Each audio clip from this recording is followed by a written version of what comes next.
Alrighty, everybody, welcome back to more Corpse Party. We are picking back up where we left off. Ayumi is sitting here wondering why she didn't kill herself. As I walked, I thought back to my time in the hospital. I was lying in bed, arms and legs virtually mummified in bandages, when a woman with flowers came in to see me. Hello, you don't know me, but... Oh my, you do look just like your sister. Who are you? My name is Mirai Yamamura. Hinoe, your sister and I are both part of the Wicca Institute, an association dedicated to the worship of spirits. So, you know my sister? I do. That's why I've come to see you. As she said this, she placed a bouquet of flowers on the small table by the bed and looked around the room with a curious expression on her face. Are your parents not here at the moment? They're out shopping. I see. So neither your father nor your mother know then about Hinoe's death. The day she lost her life, before she went after you to the old Shinozaki estate, the last person she contacted was me. She contacted you? She probably understood her fate and accepted it. The spirits can reveal a person's time of death if you let them. But she was prepared to take action regardless. She didn't care what consequences might be. She really was an amazing person. Tears began to pour from my eyes, and I could do nothing to stop them.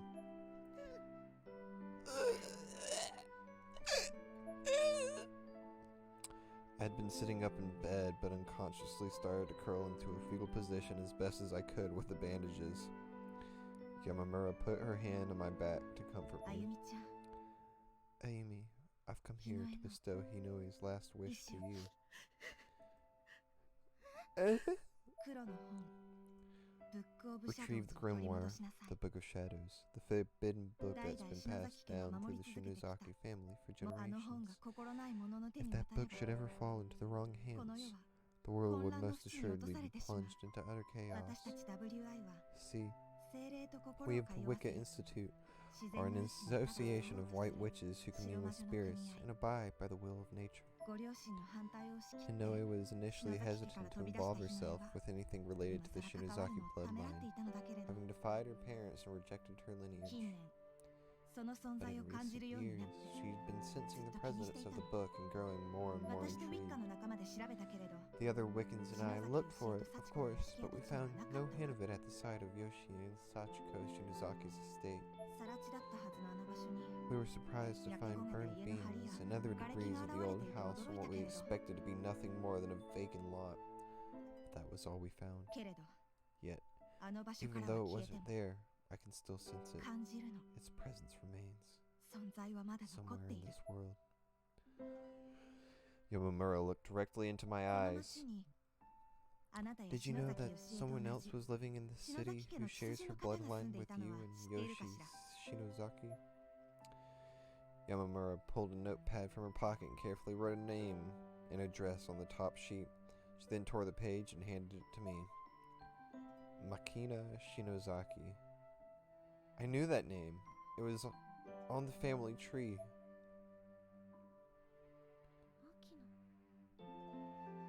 Yeah. In the Shinozaki estate's basement, Yoshi's grandmother had 3 daughters, and the second was Makina. So Yoshi's mother's younger sister, Yoshi's aunt. So Yoshi's grandmother, Yoshi had 3 daughters, and the second was Makina. So she was Shizaru, Makina, and Rake. I'm gonna call her Rake. So Yoshie's mother's younger sister, Yoshi's aunt. I have no idea how this family tree works. I was trying to figure it out, but I couldn't. Makine's house is deserted now. If you were to go there, you might find some clue that would help lead to the Book of Shadows. We tried, but we were too strongly connected to the spirit world. We just couldn't enter the room. I don't know what exactly might find there, but if you have the strength to fulfill Hinoe's last request, I'd like to ask that you try. I'm calling it. She's a demon, or she's part of like a demon thing, and she's trying to get the Book of Shadows so her group of people can actually plunge it into darkness. But that's just my guess right now. And with that, Yamamura simply turned and left the hospital. Sis's last request. On the other side of the door, a peculiar girl stood in wait. As soon as Yamamura had covered enough distance to put me out of earshot, the two of them spoke. She's got big old bazongas. I mean, some real Guanhanalo gangas. I mean, it's not even that they're huge, it's just that she's got no shirt covering like any of it. There's nothing. There's just nothing there. There's just bare titties and a shirt. Anyways. Yeah. Nice work. Is that good enough? Can I go now? Just you people breathing makes my skin crawl. But I won't kill you. So yeah, that's good enough. Now get out of my face. Yeah, I knew it.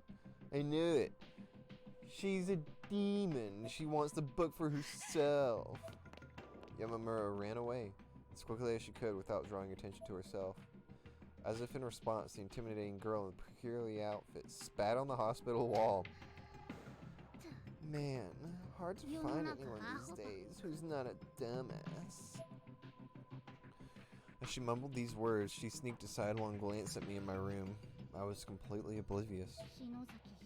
Hinoe Shinozaki died way too easily. Worthless piece of shit. How condescending. It was time to meet my fate. I had no trouble locating Makine's residence. I don't know what I was expecting, but what I found was just an ordinary apartment building. I couldn't involve Mochida and the others in this. They'd been through enough already. Besides, this was a family matter. My bloodline was responsible for this whole mess, so it was only right that I be the one to make amends. Alone. This is the place, alright. Shimorijaku's South Apartments. Looks pretty run down. I'd expect apartments in this condition to get torn down rather than just left to rot. Does anyone even manage this building? Sorry, I keep forgetting to like do the voice midway through the sentence. I'm like, oh wait. Whenever you see a candle on the map, you can examine it to restore your HP and save your game.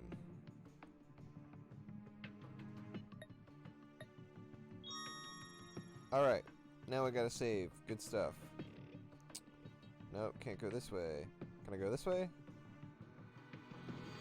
Oh. Isn't this trespassing? I hate feeling so conspicuous. Puts me completely on edge. If a door should suddenly open and somebody yells at me for being here, I think I'll probably just drop dead on the spot. I didn't even know that I had to go this way. I thought I could explore the front. Is someone coming? Hide. When a person gets truly startled.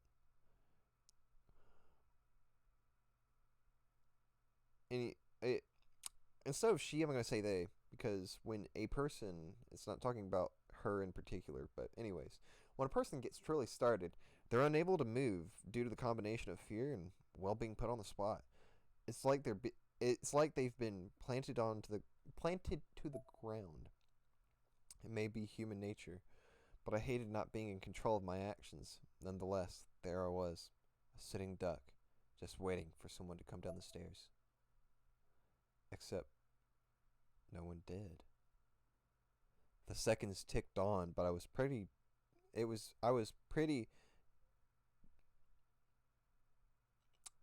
sure I wasn't the only one here. I was pretty definitively the only one here. I don't know, that's a weird sentence. I was pretty definitively the only one here. Whatever. She's like, what? Could have sworn I heard footsteps.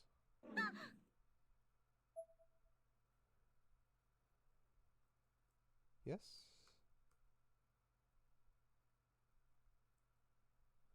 The mailbox was stuffed with vast quantities of tissue paper. The bottom layer of this stack had turned an unpleasant shade of brown. It may have just been from the years of settling debris, but if that were the case, it shouldn't have been that dark. What's in there? It's a face. It's blood. What's that smell? Smells like blood. I slowly unwrapped the tissue, morbidly and curious as to what I might find inside. It was only then that I noticed the inside of the mailbox itself, which was stained a deep crimson. It looked a whole lot like blood. What's that smell? It smells like blood! I'd unwrapped enough by then to see what was inside the tissue paper, too. It was the skeletal remains of a bird.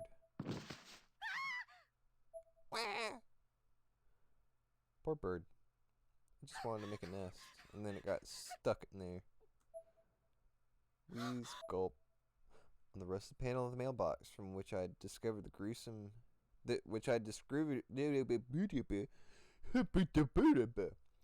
On the rusted panel of the mailbox from which I discovered this gruesome find was a name scribbled in permanent marker. Shinozaki.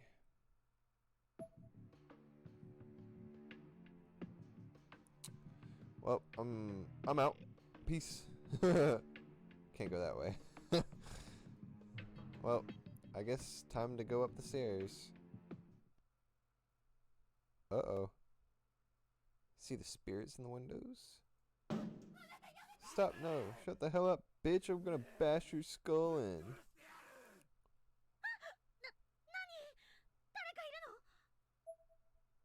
No, nobody's there.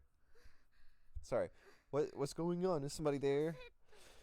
I must be hearing things. Where's my flashlight? Persistent use of your flashlight will eventually kill its battery. If this happens, you'll need to find a new battery and use it, or you'll be left in the dark. 401, Shinozaki. I should have gone to the bathroom before coming here. I'm gonna piss myself. Guess I'll just have to hold it. Bing bong, bing bong, bing bong. Bing bing bong, bing bing bong, bing bong. Okay. The door is shut tight. Knock.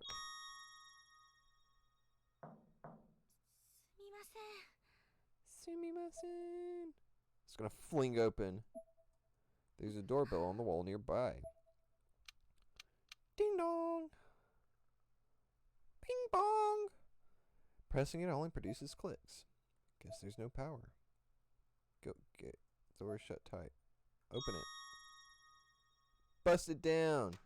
Bust down, Tatiana. Took a deep breath, mentally prepared myself for what I was about to attempt, and grabbed the steel doorknob.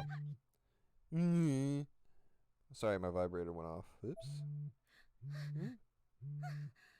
My phone? God, don't scare me like that. Who would be calling me at this hour? An unknown number? Mosh mosh, Satan Desu! Don't go, don't go, don't go, don't go, don't go, don't go, don't go. Well. 0424444444444444444444. The number disappeared from the screen as if the call had never been placed. What? Is my phone on the fritz or something? God. Ugh. Alright, back to opening the door. It's open. In we go. Sumimasen. Hello. It's so dusty. How many years has it been since somebody actually lived here? I mean, probably pretty recently because there's a candle, but what do I know?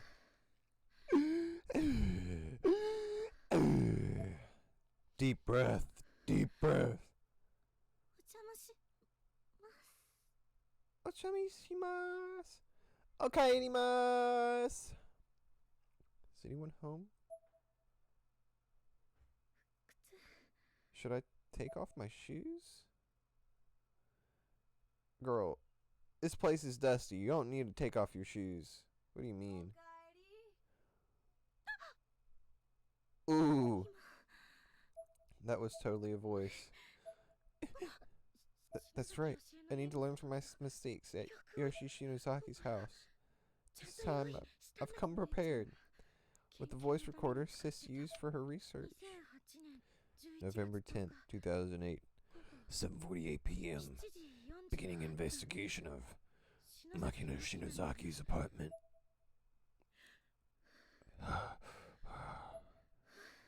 I'm fine. I'm fine. I can do this.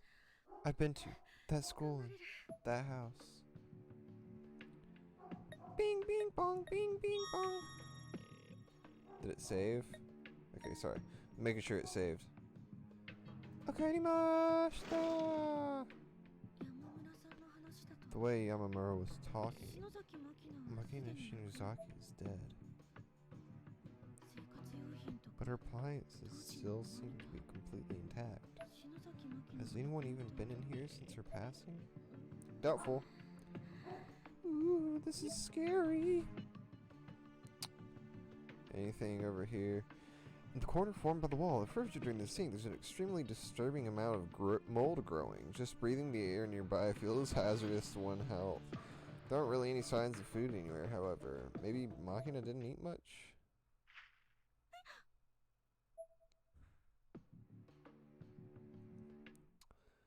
There was a photo hanging from the freezer door. Though blurry and hard to make out, it seemed to be of a forest, thick with mist, along with one additional detail that made it much worse. I'll be fine. I'll be fine. No, I want to go home. I'm scared. Clues. I'm looking for clues, but where? How? I don't even know what I'm looking for, do I? I'll just try to take some of Makina's things back with me, I guess. As many as I can carry. I want to see if I can make this a little darker. Settings, graphics, brightness. We'll go about 17 here.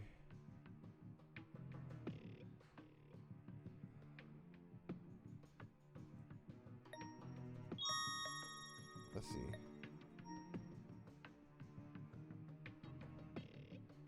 So then, like, I actually have to use the flashlight? Nah. It's not really working out the way I want it to. They're at 50. Oh, I'll just make it, like, a whole lot of contrast. Oh, yeah. Here we go. This is the shit. Okay. On the tiny kitchen table set numerous prescription bags and instructions. The name written on every bag was Makina Shinozaki. Guess that clinches it. This is definitely Makina Shinozaki's apartment. Alright.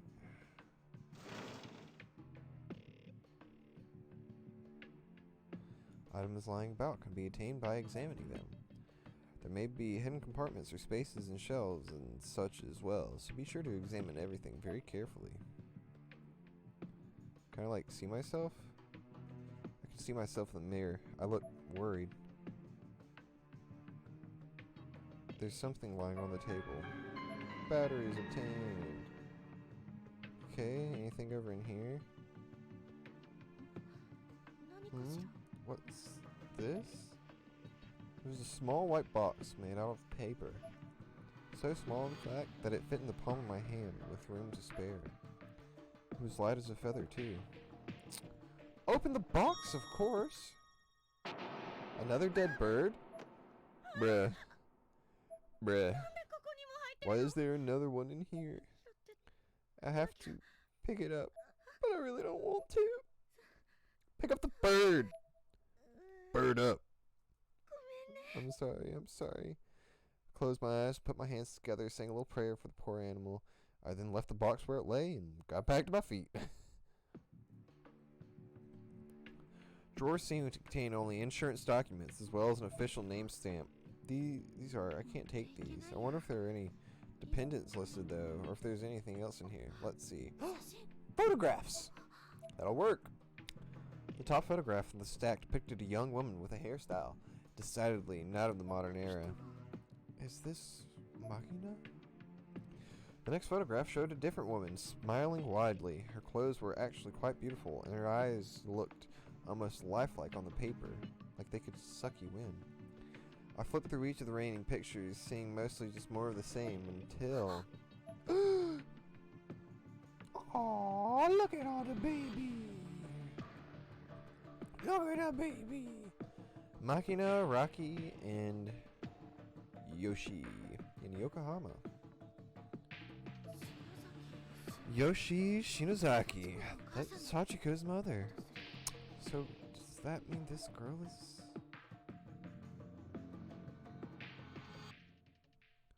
Dang, it even like shows kind of like a little thing there. Through the door. Why is there a red box on the thing? In the middle of the room, a twin-sized futon was neatly laid out. Its top cover was convexed, just as it would be if someone were sleeping beneath it. In fact, that's exactly what it looked like, almost unmistakably. And right on top of it sat a perfect cube of a box, about 10 centimeters across on all sides and bright red like a Shinto torii gate. Which would have been a lot more interesting if I weren't still scared out of my mind by the thought that there might have been someone under that cover this whole time.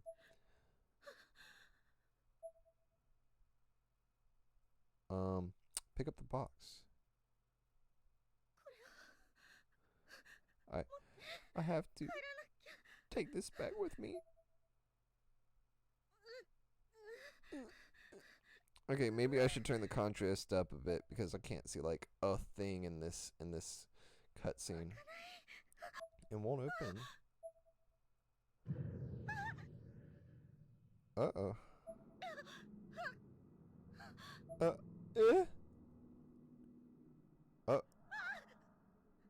There's a spirit.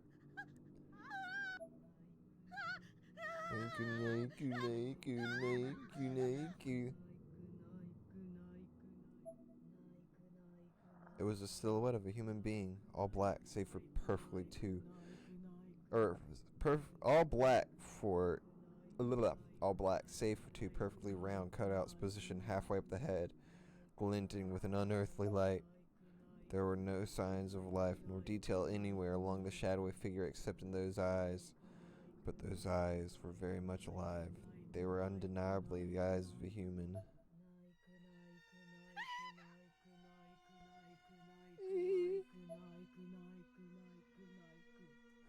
Oh! As if in response to my worst fears, I'd suddenly caught sight of a small girl in a black dress standing right in front of me. Nope, just myself. Hesitantly taking a closer look, it was actually me reflected in the mirror. But not just me, there was a black shadow behind me, and it was coming closer.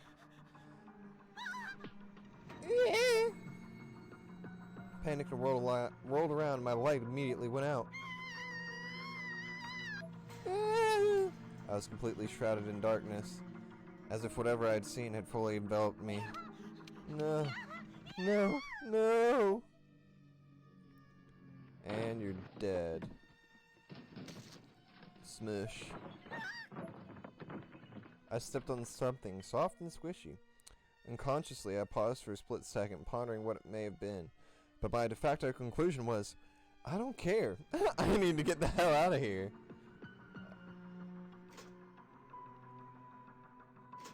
I can't. There's a silhouette, if you can see it. Why is it locked? I don't remember locking it. No, please, not now. Open. Open.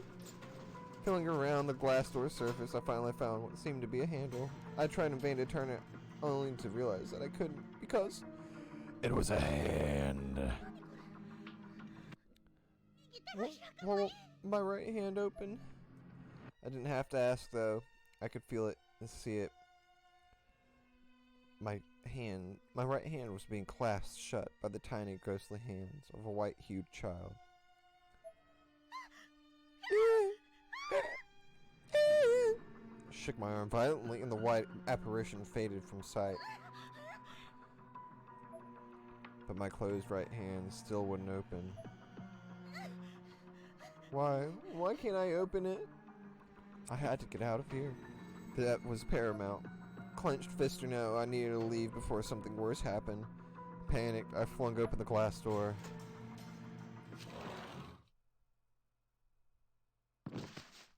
She fell. Why? This should be the way out. Oh.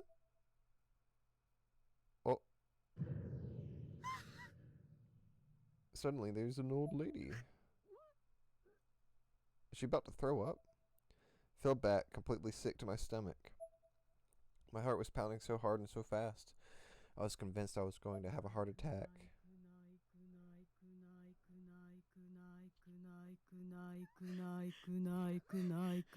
Bruh, that was like right in my ear. Oh, is she bleeding? As if to confirm just how done for I was, my nose began bleeding profusely. I had no doubt at all anymore. This was the end. And she's out.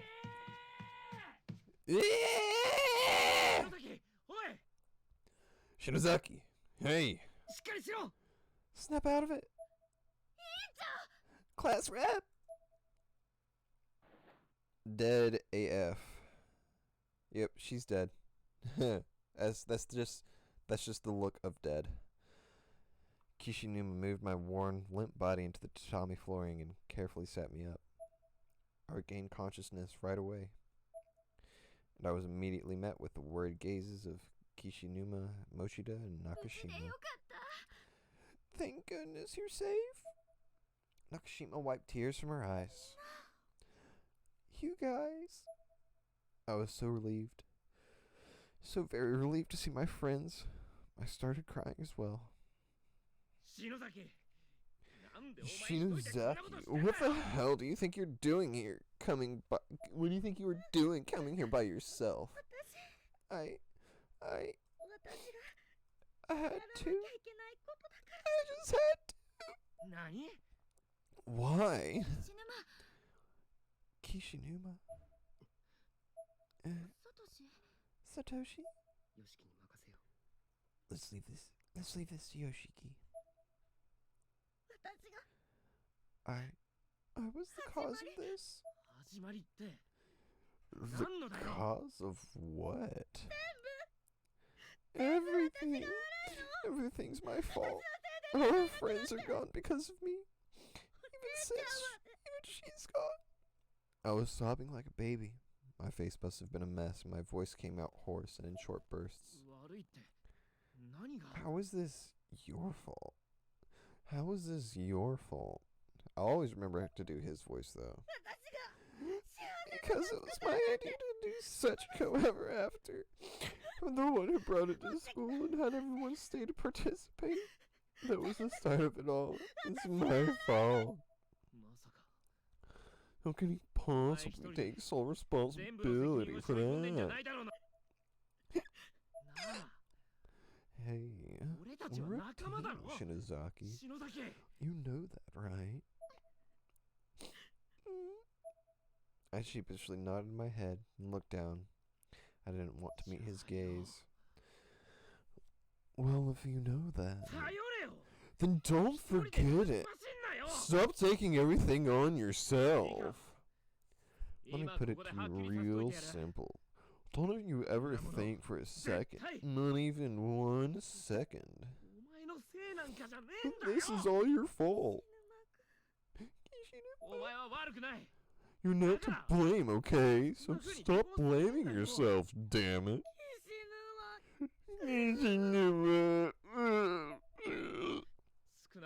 Everybody else here feels the same way too, right? Yeah, Yoshi's right. He's exactly right. You shouldn't always try to take everything on by yourself. I didn't want you guys to get dragged into this. I tried to do it myself so you wouldn't have to, but I was scared. I just couldn't. I couldn't do anything. God, you were so dense. That's what I'm trying to tell you here. You did good. Just don't do it again. Not without us. Thanks, Fred. I'm dense? That's mean. No, that's not exactly what I meant. Thank you. I didn't entirely believe them. It was a fact that this whole mess started when I let everyone in the Sachiko Ever After ritual, but I appreciated the words nonetheless. We're the ones who made it out. We have no choice but to come to terms with what happened. It's part of us now. We don't have to accept it, though. Yeah, we can still fight this. We can try to set things right, even if only by the slimmest of margins. I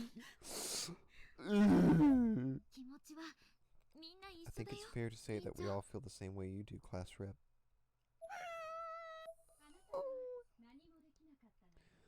You claim you couldn't do anything, however, but I'm not quite convinced that's true.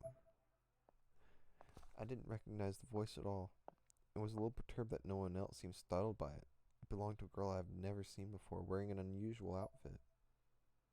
You must be Ayumi Shinozaki. I'm glad to see no harm has befallen you. Who are you? Shinozaki, this is the person who tipped us off about where you were headed and led us here. Her name is Aiko Niwa. I'm sorry to be so presumptuous. I took the liberty of looking into you. I'm what you might call an intelligence agent, I suppose, regarding matters of the supernatural. As little sister of Hinoi Shinozaki, I suppose the quickest way to explain would be to say that I'm a friend of Naho Senaki's. A friend of Naho's? And you know Sis too? Yes, your sister Hinoi made quite a name for herself in this plane.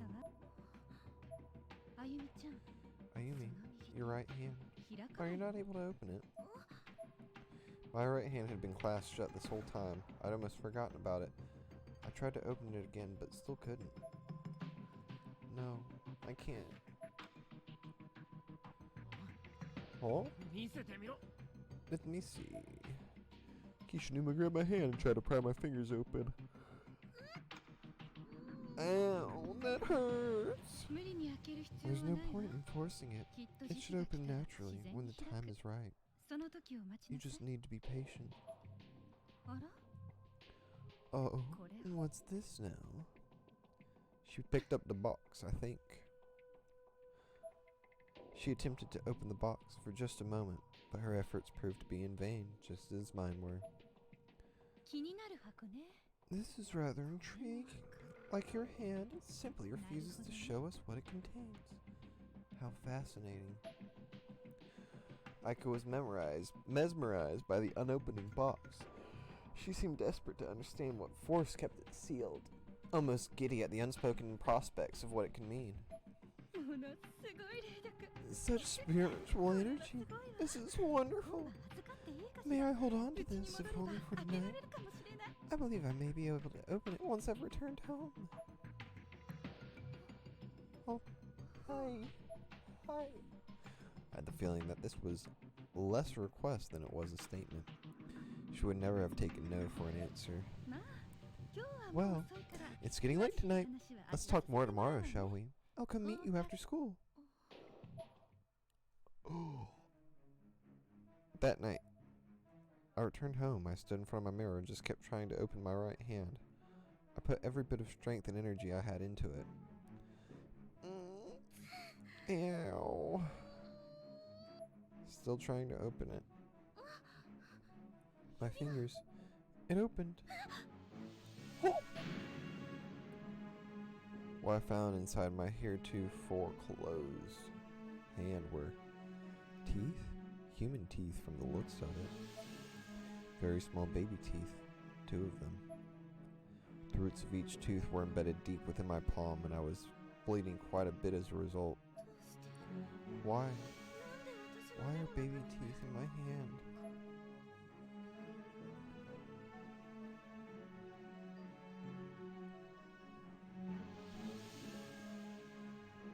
We will find out why on the next chapter of Corpse Party. Thank you all for watching. Stay classy, and I'll see you next time.